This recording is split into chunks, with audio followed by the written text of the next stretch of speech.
Here's a photograph of a tree silhouetted against a rather uninteresting sky.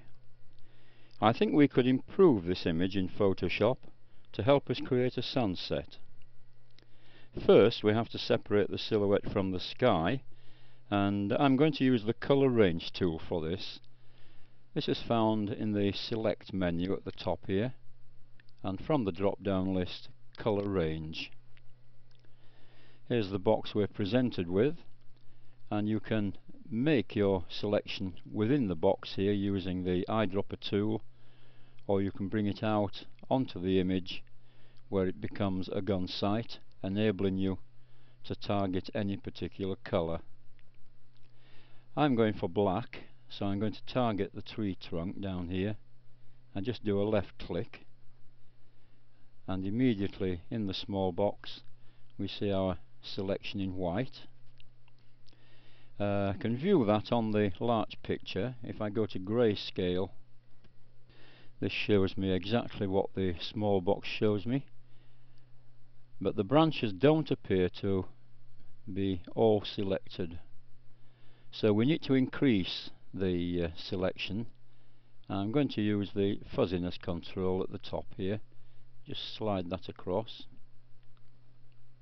and as we go see the extension of the branches. Keep going. I think maybe we will have to go to the very end. A bit more, and I think that's quite a good selection. We can view this in various other modes with the selection preview down at the bottom here. You can even have a look at this in the quick mask if you wish. I'll just show that, or any of the other modes. The white matte, this gives us an inverse of the small box. You can use the black matte, and none brings us back to the standard image. So I'm going to accept that and click OK. And here we see the marching ants around our selection. So to remove this, we're going to Edit, Copy, back into Edit and Paste. A much quicker method would be Control and letter J on the keyboard. This would do the same job.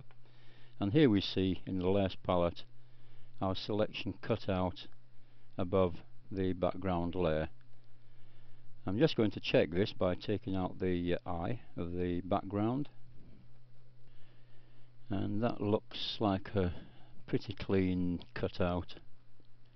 So I'm going to re-highlight the background now, because I want to create two new layers sandwiched between our copy and the original. So down on the create new layer icon at the bottom here, left click once, twice, and if you right click on the mouse in the layer, this will bring up the layer properties box, enabling us to rename the layer. And this one I'm going to call Sun, and the same in the second layer. I'm calling this one Sky.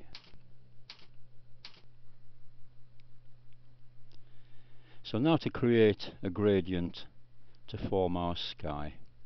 So I'm going into the foreground colour box first. This brings up the colour picker.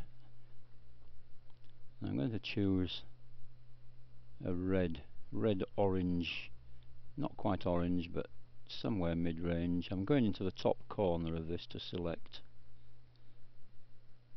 So I'm going to select there, click OK to that one, and the background layer, I'm going to adjust this to get a nice orange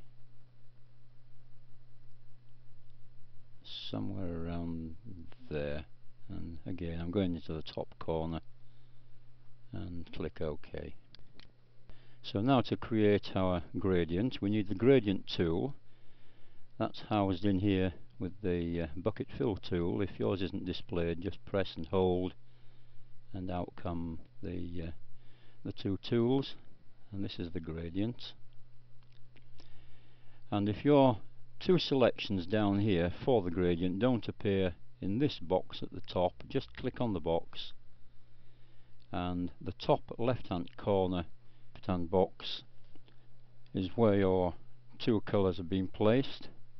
So if you click on that, your gradient will be laid out down here for you to inspect, and if you accept that, click OK, and there we are, your gradient is in the top box.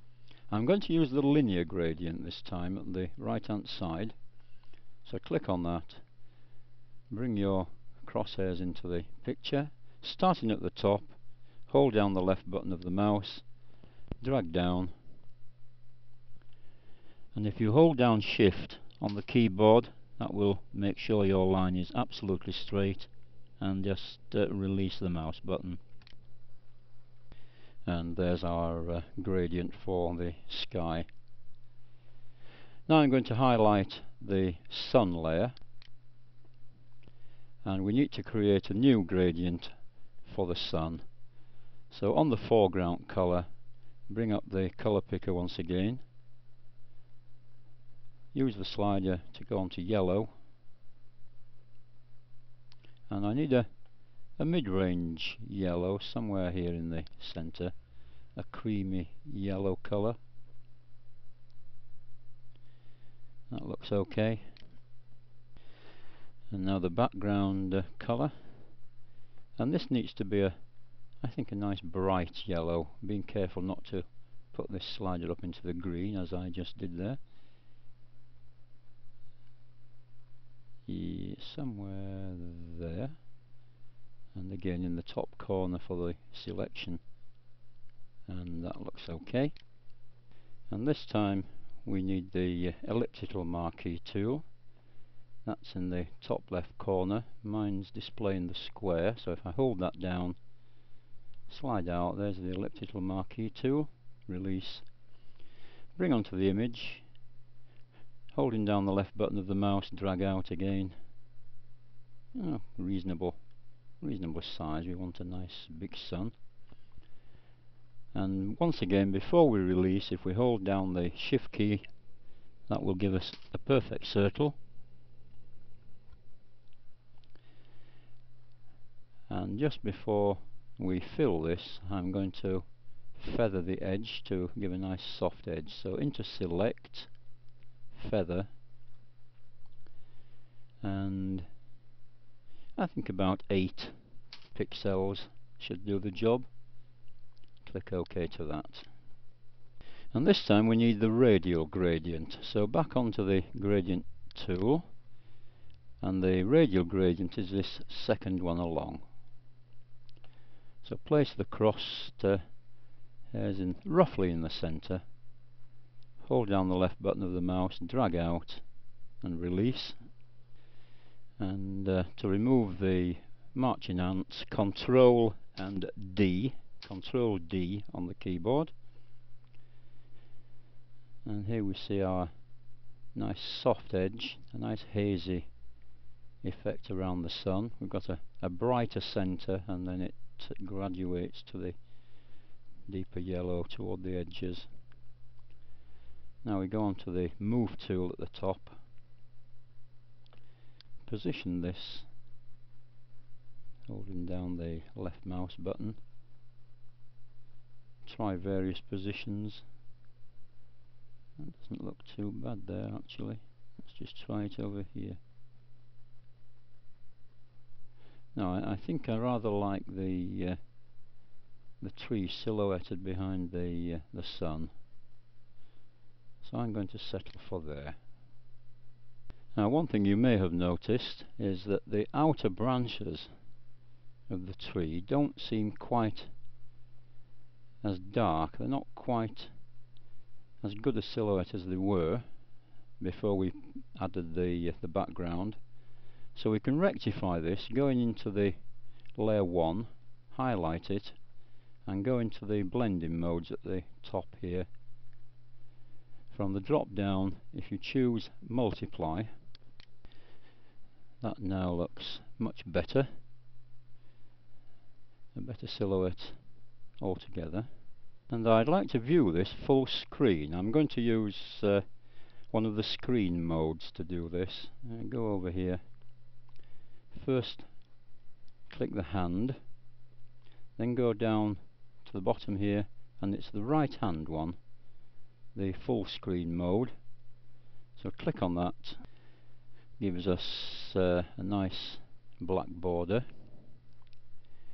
Pressing the tab key, that's the key next to the Q, the left hand of the Q with the two arrows. That removes all the tools, and with the hand on the image, right click on the mouse and choose the fit on screen. And there's our sunset picture, made from a rather boring original.